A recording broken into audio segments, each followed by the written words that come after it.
Hello, सो हम doctor विशेष विजय और आज हम लोग बात करने वाले हैं सेप्सिस के बारे में। बहुत शॉर्ट में बताएंगे।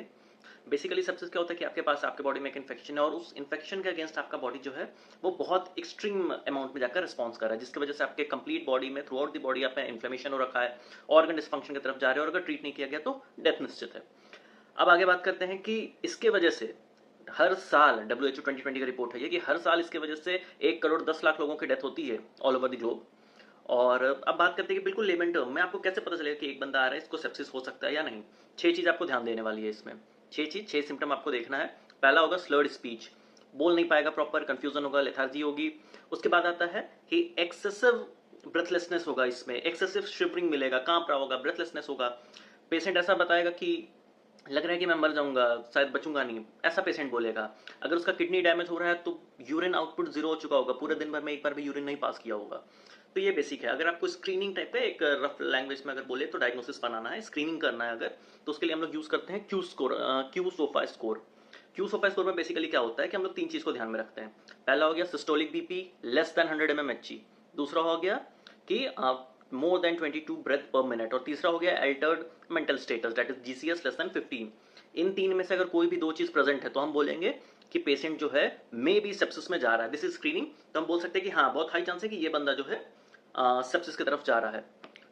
तो अब आते हैं प्रॉपर डायग्नोसिस के लिए हम लोग क्या करेंगे। प्रॉपर डायग्नोसिस के लिए सबसे पहला काम है ब्लड कल्चर भेजना। ब्लड कल्चर भेजने से हमें पता चले कि एग्जैक्ट ऑर्गेनिज्म क्या है जो कि सेप्सिस कॉज कर रहा है। उसके बाद हम लोग सीबीसी भेजेंगे, लैक्टेट भेजेंगे, क्योंकि lactate of value greater than 2 millimole पर लीटर दिस सोर्स की हाइपर परफ्यूजन हो रहा है बॉडी में, टिश्यू को प्रॉपर तरीके से ब्लड नहीं मिल रहा है, मतलब बेसिकली इंडिकेटिव ऑफ शॉक है ये। ठीक है। अब और आगे इसके आगे हम लोग क्या कर सकते हैं कि अगर हम लोग को लग रहा है कि कोई सिस्टम इन्वॉल्व है, जैसे किडनी इन्वॉल्व हो रहा है, तो हम लोग उसका आरएफटी करा लेंगे। लिवर इन्वॉल्व हो रहा है तो एलएफटी करा लेंगे, डिपेंडिंग अपॉन द सिचुएशन, उस हिसाब से हम लोग डायग्नोसिस का करेंगे। आते हैं मोस्ट इंपॉर्टेंट ट्रीटमेंट के लिए। ट्रीटमेंट बहुत इंपॉर्टेंट चीज है, ध्यान रखने की बात है इसमें। 1 घंटा भी अगर आप डिले करते हो ट्रीटमेंट में तो मरने का चांस 7 से 8% बढ़ जाता है इन केस ऑफ सेप्सिस। सबसे पहले ट्रीटमेंट क्या करना है, हमें ब्लड कल्चर भेज चुके हैं हम लोग, इसके बाद सबसे पहला काम है कि एक ब्रॉड स्पेक्ट्रम एंटीबायोटिक जैसे कि सेफ्ट्राइजोन हम लोग स्टार्ट कर देंगे आईवी। दूसरा चीज, उसका ब्लड प्रेशर मेंटेन करना है, हम लोग आईवी फ्लूइड देंगे 30 ml पर केजी के मेजर के अकॉर्डिंग। ठीक है। तो अगर कोई पेशेंट है आपका 65 to 70 kg तो 1.5 से 2 लीटर फ्लूइड उसको चढ़ेगा। इसके बाद ऑक्सीजन सप्लीमेंटेशन देंगे, अगर वेंटिलेटर की जरूरत है तो वेंटिलेटर देंगे। उसके बाद हम लोग इसका सोर्स पता करने की कोशिश करेंगे कि इन्फेक्शन का सोर्स क्या है। अगर कोई एक एब्सेस है तो उसको ड्रेन करेंगे, कोई इन्फेक्टेड कैथेटर अगर लगा हुआ है तो उसको रिमूव करेंगे, कोई इन्फेक्टेड टिश्यू है बॉडी में तो सर्जिकली उसे रिमूव करेंगे।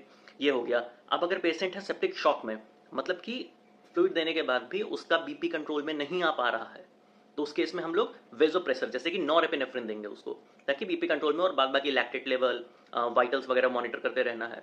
तो ये हो गया रफली